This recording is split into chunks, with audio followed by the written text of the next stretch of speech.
তো বন্ধুরা 1971 সালের থেকেও ভয়ঙ্কর হামলা হবে পাকিস্তানের ওপর এবং ওদের কাছে আর মাত্র কিছু ঘন্টা বাকি আছে নিজেদের বাঁচানোর জন্য। এই মুহূর্তে ভারত সরকারের তরফ থেকে যে ধরনের নির্দেশ সামনে এসেছে সমস্ত জনগণের জন্য, সেটা কেবলমাত্র যুদ্ধের আগেই দেওয়া হয় এবং আমাদের নৌবাহিনী অন্যদিকে যা অপারেশন চালাচ্ছে পাকিস্তানের করাচির আশেপাশে, এটা কিন্তু মারাত্মক কিছুর দিকে ইঙ্গিত দিচ্ছে। সবার আগে এই খবরটা দেখুন, যেখানে ভারতীয় নৌবাহিনীর সবচেয়ে গুরুত্বপূর্ণ স্পাই বিমান বা সাবমেরিন হান্টার P-8I বিমানকে ভারত পাঠিয়ে দিয়েছে পাকিস্তানের এক্সক্লুসিভ ইকোনমিক জোন, যেখানে আমাদের নৌবাহিনীর এই স্পাই বিমান পাকিস্তানের পুরো কোস্টাল এরিয়া, মেইনলি করাচি বন্দর আর গোয়াদারের ইনফরমেশান ও ইমেজ কালেক্ট করছে, যাকে দেখেই পাকিস্তানের আতারাম খাঁচা হয়ে গেছে। পাকিস্তানের প্রতিটা মিডিয়ায় সবচেয়ে বড় হেডলাইন হয়েছে এটা যে ভারতীয় নৌবাহিনীর বিমান ওদের ইকোনমিক জোনে ঢুকে পড়েছে।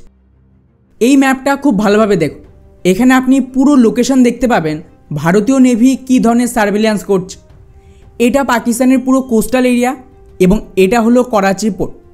এদিকে এই যে লাল রঙের এরিয়াটা দেখছেন, এটা পাকিস্তান নৌবাহিনীর নো ফ্লাই জোন, যেখানে পাকিস্তান নিজেদের মিসাইল টেস্ট আর যুদ্ধাভ্যাস করছে।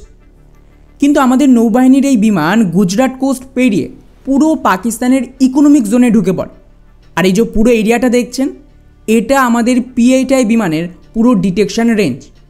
অর্থাৎ ক্লিয়ারলি বোঝা যাচ্ছে যে নৌবাহিনী এই মুহূর্তে পুরো ম্যাপ রেডি করেছে, সমস্ত ইনফরমেশন কালেক্ট করছে যে কোন কোন জায়গায় অ্যাটাক করা যেতে পারে। আর তার সাথেই এখানে পাকিস্তানের এয়ার ডিফেন্স থেকে শুরু করে যুদ্ধজাহাজ, সাবমেরিন যা কিছু মোতায়েন আছে সমস্ত ইনফরমেশান ভারতের কাছে চলে এসেছে। কিন্তু বন্ধুরা, এখানে আতঙ্কের বিষয় যেটা রয়েছে তা হলো ভারত সরকারের একটা নির্দেশ। গতকাল ভারতের হোম মিনিস্ট্রি সমস্ত রাজ্যের জন্য নির্দেশিকা দিয়েছে সিভিলিয়ান মক ড্রিলের। আর খবর দেখুন, বলা হচ্ছে 1971 সালের পর এই প্রথমবার এই ধরনের কিছু হচ্ছে। কারণ 1971-এ ফুল ফ্লেজ অ্যাটাক হয়েছিল পাকিস্তানের ওপর। তো সেই সময় আমাদের সিভিলিয়ানদের শেষবার এই ধরনের কোনো মিলিটারি মক ড্রিল করানো হয়েছিল, যার উদ্দেশ্য হলো যুদ্ধের দরুন যদি আমাদের ওপর অ্যাটাক হয় তখন সিভিলিয়ানরা কী করবে। সবচেয়ে ইন্টারেস্টিং বিষয়, এরপরে 1999-এর কার্গিল যুদ্ধ হয়েছিল, 2008-এর মুম্বাই অ্যাটাক, 2016 পাঠানকোট অ্যাটাক এবং 2019-এর পুলওয়ামা অ্যাটাক। তখনও কিন্তু এই ধরনের কোনো নির্দেশিকা আসেনি। কিন্তু এখন এই মক ড্রিলের আদেশ দেওয়ার মানেই হচ্ছে রাশিয়া ইউক্রেন বা ইসরায়েল গাজা টাইপের কোনো বড় যুদ্ধ হতে পারে। তা না হলে কোনো দিনই সিভিলিয়ানদের রেডি করার তো প্রয়োজন পড়বে। তো এটা মোটামুটি কনফার্ম আমরা যুদ্ধে যাচ্ছি। এখানে দেখুন হোম মিনিস্ট্রির সেই নির্দেশিকা, যার মতে আগামীকাল মানে 7 তারিখে একাধিক রাজ্যের সিভিলিয়ানদের এই মক ড্রিল করতে হবে। এখানে 5টা লিস্ট দেওয়া রয়েছে যে কী কী ধরনের অ্যাক্টিভিটি করা হবে আমাদের সিভিলিয়ানদের দ্বারা। প্রথমত এয়ার রেড ওয়ার্নিং সাইরেন, অর্থাৎ যে কোনো সময় যদি আমাদের ওপরে বম্বিং হয় বা মিসাইল অ্যাটাক হয় তখন যে এলাকায় অ্যাটাক হবে সেখানে সাইরেন বাজানো হবে এবং যে মুহূর্তে সাইরেন বাজবে কিভাবে সমস্ত সিভিলিয়ানরা আশেপাশের বাংকারে যাবে অথবা কোনো সুরক্ষিত জায়গায় গিয়ে লুকোবে তার ট্রেনিং হবে। এই রকমের দৃশ্য আপনারা ইসরায়েল বা ইউক্রেনের ভিডিওতেও দেখে থাকবেন বা অনেক মুভিতেও এই ধরনের অ্যাক্টিভিটি দেখানো হয়। দ্বিতীয় নির্দেশ, সিভিলিয়ান আর ছাত্রছাত্রীদের ট্রেনিং দেওয়া হবে হামলার দরুন কিভাবে নিজেদের আর বাকিদের বাঁচাবে। এখানে বেসিক্যালি যেমনটা বললাম আগে, কোনো এরিয়ায় অ্যাটাক হলেই আপনাদের সুরক্ষিত জায়গায় লুকিয়ে পড়তে হবে এবং বাকিদেরও সাহায্য করবে যাতে তারাও কিভাবে এই ধরনের হামলা থেকে বাঁচবে।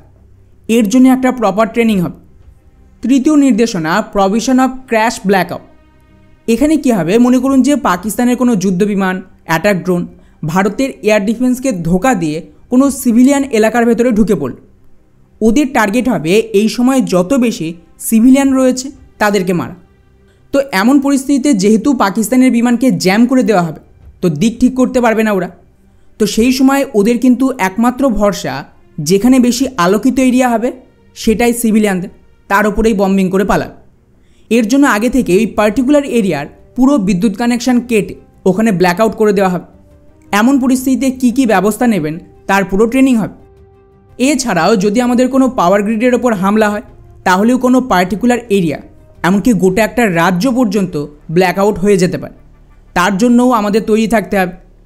এবং এমন পরিস্থিতিতে কোনো রকম পটকা জ্বালানো বা রাতের দিকে হলে অল্টারনেটিভ জেনারেটরের আলো বা বড় লেভেলে আগুন জ্বালানো যাতে না হয় তারও ট্রেনিং হবে।